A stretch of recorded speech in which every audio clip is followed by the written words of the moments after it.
పిల్లలకి భోగి పండ్లు పోయటము అనేది మన సాంప్రదాయాల్లో ఒక అందమైన పండుగగా మనం చెప్పుకోవచ్చు. ముఖ్యంగా చెప్పుకోవాలి అంటే పిల్లలకి ఆనందమైన పండుగగా కూడా మనం దీన్ని భావించవచ్చు.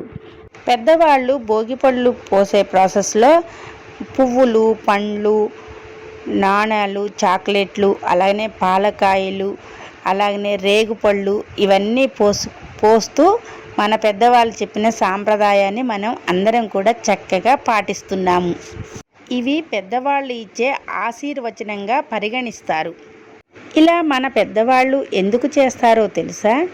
పిల్లలు చాక్లెట్ ఇస్తే తీయగా ఎప్పుడు వాళ్ళ జీవితం ఉండాలని, పువ్వులు పోయటం వలన ఎప్పుడు ఆనందంగా చిరునవ్వుతో ఉండాలని, అలాగనే నాణ్యాలు పోయటం వలన ఎప్పుడూ కూడా సిరి సంపదలు వాళ్ళు కలిగి ఉండాలని చెప్పి ఒక్కొక్క రకంగా భావించి పిల్లలకి ఈ పండ్లు పోసే ప్రాసెస్ అంతా కూడా మన పెద్దవాళ్ళు పెట్టిన సాంప్రదాయం.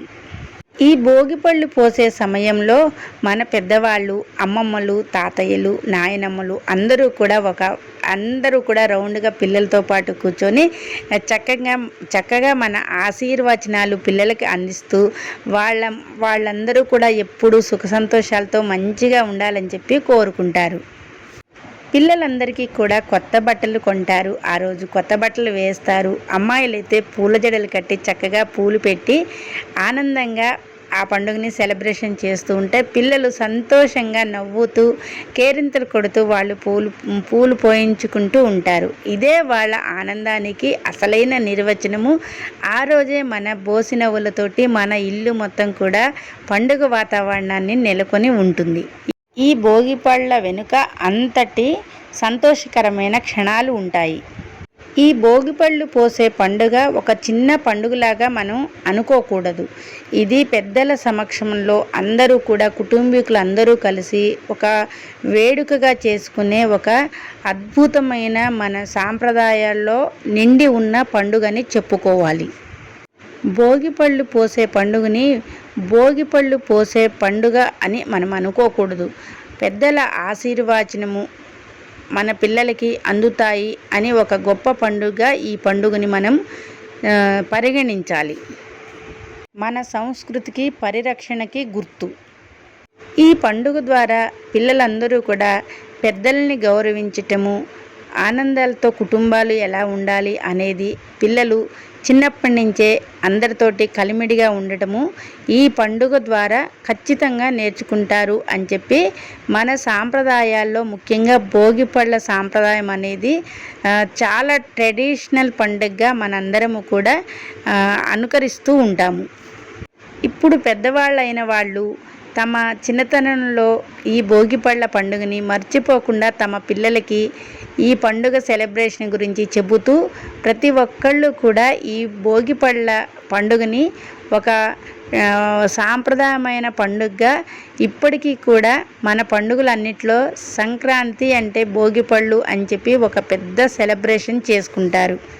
మన పండుగలన్నీ కూడా చక్కగా ఎప్పుడూ కూడా ఇలా జరగాలి అంటే ఒక తరం నుంచి మరొక తరానికి, మరొక తరం నుంచి ఇంకొక తరానికి ఈ పండుగలని మనం క్రమం తప్పకుండా ఎప్పుడు కూడా జరుపుకుంటూ ఉండాలి.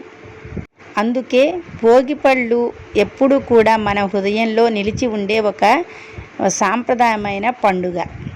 అయితే ఈ పండుగని అత్యంత మహా సంతోషంతో అలాగనే మరచిపోని మన సాంప్రదాయాలకి గుర్తుగా మేమైతే ఈ పండుగని బాగా సెలబ్రేషన్ చేశాము. అది మా కుటుంబంలో అందరి పిల్లల్ని కలుపుకొని ఒకే చోట కూర్చోబెట్టుకొని చక్కగా ఈ సెలబ్రేషన్ అయితే ఈ సంవత్సరము మా ఆడపడుచు వాళ్ళ ఇంట్లో వాళ్ళ పిల్లలు, వాళ్ళ మనవళ్ళు, మనవరాళ్ళు, అలాగనే మా పిల్లల పిల్లలు అందరం కలిసి గొప్పగా జరుపుకున్నాము ఈ పండుగ సెలబ్రేషన్ అనేది. ఎక్కడా కూడా సాంప్రదాయాన్ని మర్చిపోకుండా చేసే పద్ధతుల్ని చక్కగా కనుక్కొని, అంటే పెద్దవాళ్ళు ఉంటారు కదండి ఇంట్లో, వాళ్ళని కనుక్కొని మరీ ఈ సెలబ్రేషన్ అనేది ఇలా చేసుకున్నాము. మా ఇంట్లో మేము చేసుకున్నాము, మీ ఇంట్లో మీరు కూడా చేసుకొని ఉంటారు. మీరు కూడా ఇలాగనే సాంప్రదాయాన్ని మర్చిపోకుండా చేసుకొని ఉంటారు. కాబట్టి అందరము కూడా మన సాంప్రదాయాల్ని ఎక్కడా కూడా కూడా మర్చిపోకుండా చక్కగా ముందుకు నడవాలని చెప్పి నేనైతే మనస్ఫూర్తిగా కోరుకుంటున్నాను. పెద్దల ఆశీస్సులు పిల్లలకి ఇచ్చి పిల్లలందరూ కూడా చక్కగా అష్ట ఐశ్వర్యాలు నిండు నూరేళ్ళు అష్ట ఐశ్వర్యాలతోటి అలాగనే ఆయుర ఆరోగ్యాలతోటి ఉండాలని చెప్పి మనస్ఫూర్తిగా మేమందరము కూడా పిల్లలకి ఆశీర్వచనాలు చేశాము. పెద్ద చదువులు చదువుకొని ఉన్నత స్థాయిలో ఉండాలి అని చెప్పి వాళ్ళు ఎంత ఉన్నత స్థాయిలో ఉన్నా కానీ ఈ మన పండుగల్ని మన సాంప్రదాయాల్ని మర్చిపోకుండా ఉండాలని చెప్పి మేమందరం అయితే వాళ్ళని దీవించడం అనేది జరిగింది. మా ఈ వీడియో మీకు నచ్చే ఉంటుంది. Thank you.